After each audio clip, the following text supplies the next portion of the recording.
Eh bien, François Bourgognon, nous accueillons notre journaliste Soisic Belin. Et cette fois-ci, vous avez fait votre séminaire, si je puis dire, sur le corps masculin. Tout à fait. Cette semaine, Brigitte, je vous propose que nous nous intéressions au corps masculin désirable et non au corps masculin désirant, petite nuance, et à son érotisation. Do you like to look at men? Ce slogan du collectif Lusted Men que j'ai rencontré et que je vous traduis, cela donne « Aimes-tu regarder les hommes ?» Et je vous pose la question, Brigitte, aimez-vous regarder les hommes? Ah ben oui, oui.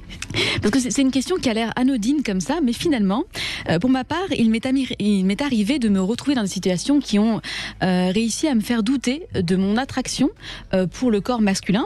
Alors pas pour les hommes, mais pour le corps masculin, je précise, et surtout pour le plaisir qui peut naître de mater des corps d'hommes. Ah oui, moi j'adore dans un film quand l'acteur se met à moitié à poil, j'adore. Franchement, oui. Mais pour moi, c'était pas une évidence. C'était pas évident pour vous? Non, du tout. Alors, nous étions en terrasse, entre copines, et juste en face du bar que nous fréquentions, c'était il y a quelques années, comme vous pouvez le constater, il y avait une caserne de pompiers, et au premier étage, on pouvait voir à travers des grandes fenêtres qu'il y avait une salle de musculation, et que c'était l'heure pour ces messieurs de s'entraîner.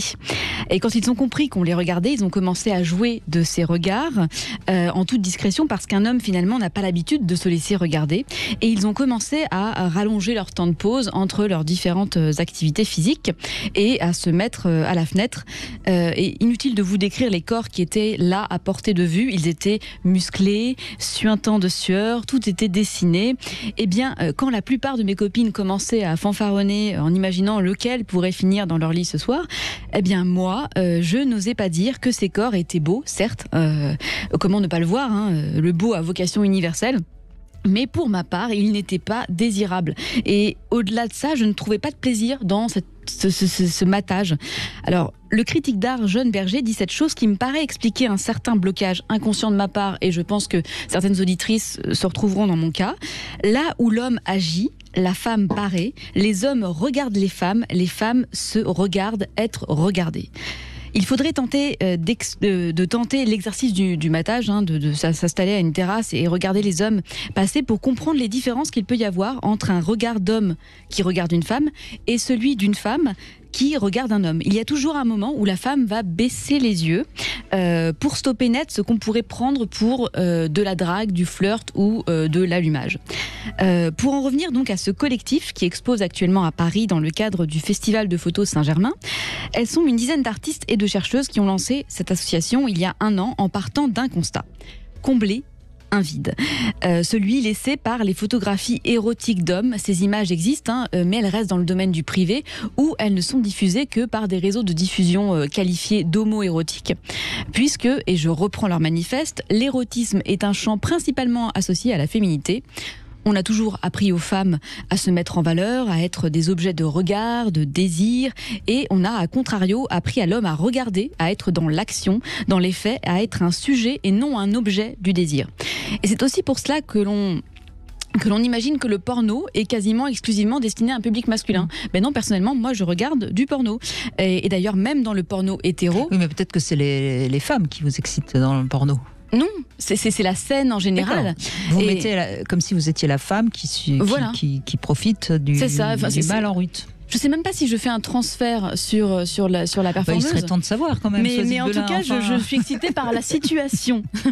Mais non, mais vous remarquez, dans le porno érotique, les hommes ne sont que des pénis et les femmes, quant à elles, sont des objets de désir et d'excitation. Donc les hommes sont remplaçables. Plus qu'une jeune femme. De moins en moins. Oui. Enfin bon. En tout cas, ce collectif a donc lancé un appel à projet pour créer une banque d'images, une collection de photographies d'hommes, des photos prises par des hommes ou des femmes ou même des autoportraits. Lusted Men, c'est une invitation à poser un regard érotique sur les hommes qui prend la forme d'une grande collecte participative ouverte à toutes et tous, amateurs comme pros, tout genre et origine confondues. L'idée, c'est que vous pouvez nous envoyer vos images pour explorer à travers cette pratique votre désir, les représentations, proposer de nouvelles représentations aussi des corps et des masculinités et des hommes, et personnes s'identifiant comme telles. Donc leur but, c'est de sortir des stéréotypes masculins, ces fameux calendriers du rugbyman, les hommes bodybuildés, pour voir d'autres corps d'hommes et apprendre à les désirer. Et elles sont aussi dans une démarche militante, féministe et inclusive. Donc la collecte de Lost in Men, c'est aussi une manière d'inclure les hommes dans ce grand combat pour l'égalité des genres et de leur permettre d'être un bon allié d'une manière plutôt réjouissante et jubilatoire. Toutes et toutes peuvent participer. Donc vous pouvez aussi participer à envoyer vos photos. J'ai pu voir quelques-unes des 800 diapos montrant des hommes nus ou pas d'ailleurs, des corps désirables, des corps lascifs. L'homme est lascif, l'homme se laisse faire, il se laisse prendre en photo. Et dans ces photos, il y a de l'humour parfois et des décalages dignes d'un second degré, de l'art, de la sensibilité, de la douceur, de la virilité avec ou sans poil, je précise, et des corps sublimés ou pas, du noir et blanc, de la couleur et parfois des mises en scène que l'on pourrait qualifier de féminisées. Je suis d'ailleurs tombée sous le charme d'une photo où l'on voit un homme au loin, dans son lit, il est recouvert au niveau du bas-ventre, il sourit et on voit dans son regard un sourire très naturel, c'est le sourire d'après l'amour, vous voyez. Et c'est le genre de photographie que l'on retrouve avec un modèle féminin. Le mâle prenant en photo la femelle satisfaite, et là c'est le contraire qui est montré, donc c'est beau, c'est sensible, c'est même excitant. Et puis il y a des photos plus hard. Pour vous en tout cas. Oui, pour moi en tout cas. Il y a des photos plus hard où vous voyez un homme allongé avec un masque qui lui permet de respirer et son poing dans son anus. Bref, il est en train de se fister, vous l'aurez bien compris. Donc on sourit, on est bluffé, on découvre et on redécouvre les corps d'hommes, on peut même être excité. Alors je leur ai demandé si elles n'avaient pas eu peur au tout début de recevoir des mauvaises surprises en lançant cet appel à projet. Et notamment, je pensais aux fameuses dick pics. Pour nous, on s'est demandé aussi dans les discussions qu'on avait entre nous, qu'est-ce qu'une dick pic ? Est-ce que finalement, une dick pic, c'est pas nécessairement un spam, c'est-à-dire une image non désirée ? Puisque par ailleurs, on peut faire des photos de pénis qui soient des photos érotiques et qui soient des images voulues par ceux qui les reçoivent. Alors, spoiler alerte, il y a en effet des photos de pénis dans leur collection, des dick pics donc, mais elles sont mises en situation. Elles sont aussi en quelque sorte attendues. On les attend, ces fameux pénis, et ils sont beaux, hein, on va pas se mentir. Je ne saurais donc que trop vous conseiller d'aller les voir. L'exposition est ouverte jusqu'au 23 janvier, mais courez, on ne sait jamais, au cas où on serait reconfiné. C'est au 8 rue Péronnet dans le 7e arrondissement de Paris. Et si vous n'habitez pas Paris, eh bien, il y a les réseaux sociaux, ils ont un compte Instagram, Lost in Men, et vous découvrirez quelques-unes des nombreuses photos. Et puis participez, photographiez votre homme. On a le temps en ce moment, et puis amusez-vous, excitez-vous. N'est-ce pas ? C'est bien parce que le monde va de plus en plus à l'envers. Aujourd'hui, on ne montre plus les corps de femmes, c'est interdit. Et ben, on va montrer les corps d'hommes. Voilà. Bon, pourquoi pas ?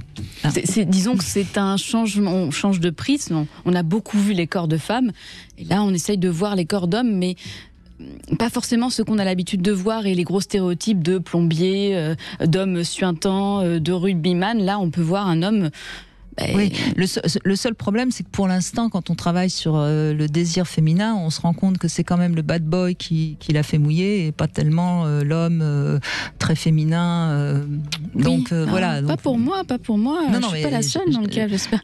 J'ai bien compris, pas pour vous, mais enfin bon, dans la majorité, quand même, on en est encore là. Alors peut-être que ça va bouger, je ne sais pas, mais restons ouverts à tout. Mais vous êtes d'accord, François Bourguignon, pour l'instant, le stéréotype de l'homme qui excite les femmes, c'est pas tellement l'homme féminin. Disons que moi, j'ai eu la surprise de retrouver le calendrier de l'année 2021 des pompiers chez moi. Et donc, effectivement, la double page centrale, ça fait un peu écho à ce que vous racontiez au début, c'est-à-dire les hommes plutôt bodybuildés. On est effectivement un peu sur ce stéréotype-là quand même. Ouais. Mais bon, après tout... tout est possible, c'est ça qui est chouette maintenant. Oui, c'est ça. Sauf aller au restaurant.